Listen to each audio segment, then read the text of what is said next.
One type of regulation of gene expression that's unique to eukaryotic cells is going to be post-transcriptional control. So as we talk about this will be only in eukaryotes. And this is going to happen just as the name says. This is going to be after transcription or after production of the RNA molecule. And this is going to be something that is prior to translation. Okay, so we're talking about something that happens in between the transcription process, the end of that, and actually when the translation process actually takes that RNA molecule and reads through it to produce the polypeptide that we're interested in. Now, the reason that this is something that can occur in eukaryotic cells is because we do have that spatial difference between where transcription occurs and where translation occurs. So just as a refresher, inside the nucleus, so this is my nucleus over here, that is where all of that DNA is going to be located at. So if this is my DNA, inside the nucleus is where we would actually get the RNA produced. So there's my RNA molecule, which is single-stranded.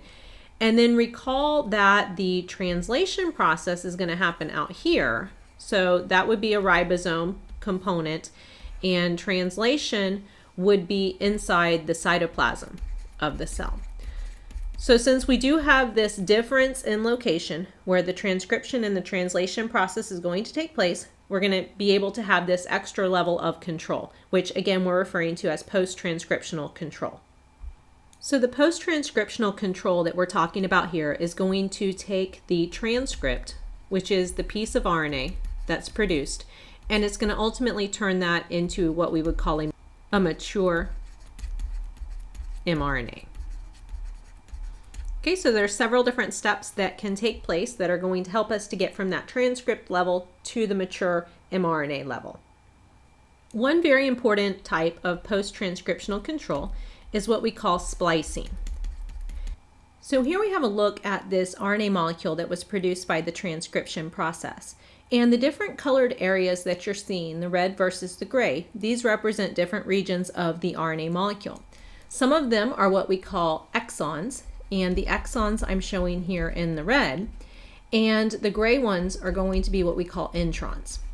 And ultimately, the introns are something that we want to cut out or remove, and the exons are regions that we do want to keep ultimately.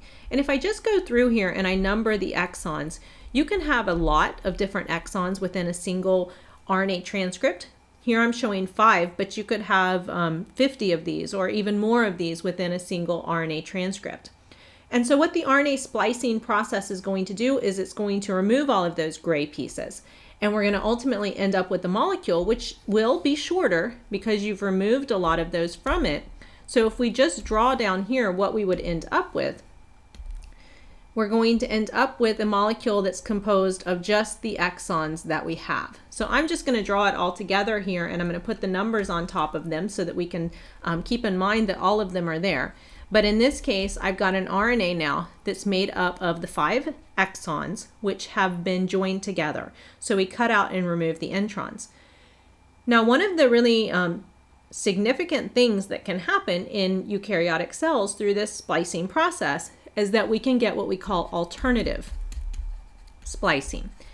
And what alternative splicing refers to is the fact that the cell does not have to splice this transcript the same way every single time. So as I've shown here, we took the transcript and we spliced it so that we ended up with all 5 of the exons there.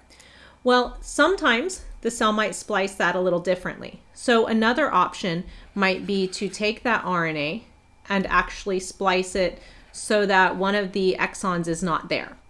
So in other words, we might get number 1, 3, 4, and 5 spliced together. And perhaps another time when we have this whole process take place, we might get a different assortment of the exons. So now I'm going to show just one.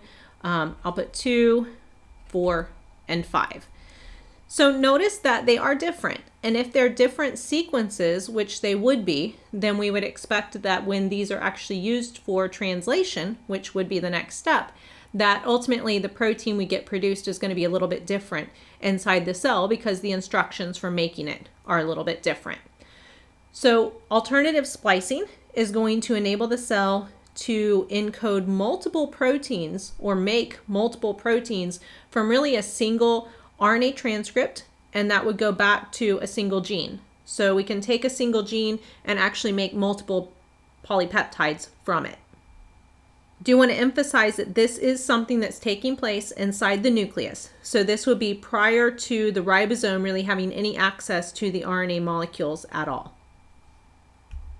A second very important step for post-transcriptional control has to do with RNA stability. And so how stable the RNA molecule is, or how long it really lasts inside the cell before it's degraded, will ultimately determine how many times we're able to read through that molecule and produce protein from it.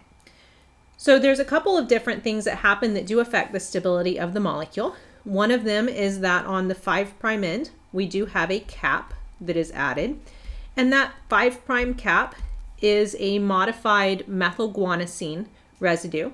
So it's a little bit different from the other guanines that we would find within the RNA molecule.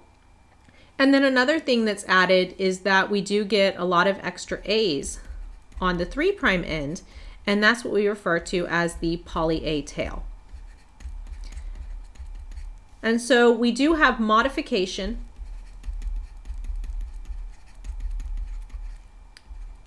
of the RNA ends.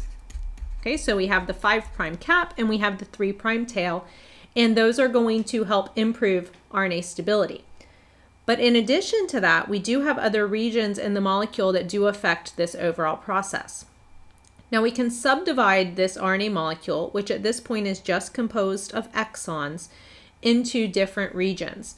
So within the inside here would be the portion that we actually refer to as the coding sequence. And the coding sequence is really crucial because that's the region that actually contains, we just write it down here, that contains the codons. So that's the region that will actually be read by the ribosome when we get to the translation process. So it would begin with the start codon over here, and it would end with a stop codon over on this side. But besides that, notice that we do have this extra area here, and we do have this extra area down here. And so those two regions do not get translated because they don't contain codons. So we refer to those two regions as the untranslated regions.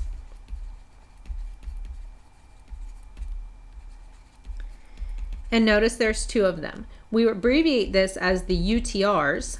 And so this right here would be the 5' UTR.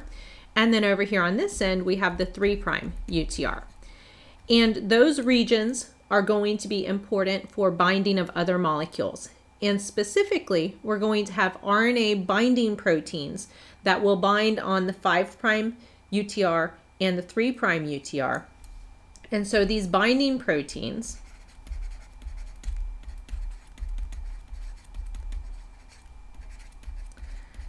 depending on which ones they are, they will either enhance or decrease the RNA stability. So these are actually going to bind right on top. So we could have some of them that bind over here, and we might have some that bind over here. And just depending on which particular ones are actually binding, then we're going to get a change in the stability of that RNA molecule.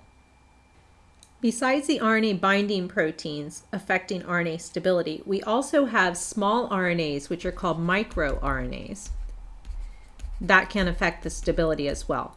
In microRNAs, we tend to think of them as molecules that are going to lead to degrading of the RNA molecule itself. And so the way that this works is that we do have pieces of the RNA produced inside of the nucleus. And then there's another protein that's name is dicer. So I'm going to write it right here. So this little protein called dicer, its job is going to be to actually go around and cut this RNA molecule into short little pieces. And so these short little pieces that we're seeing here, this is what we then call the microRNAs.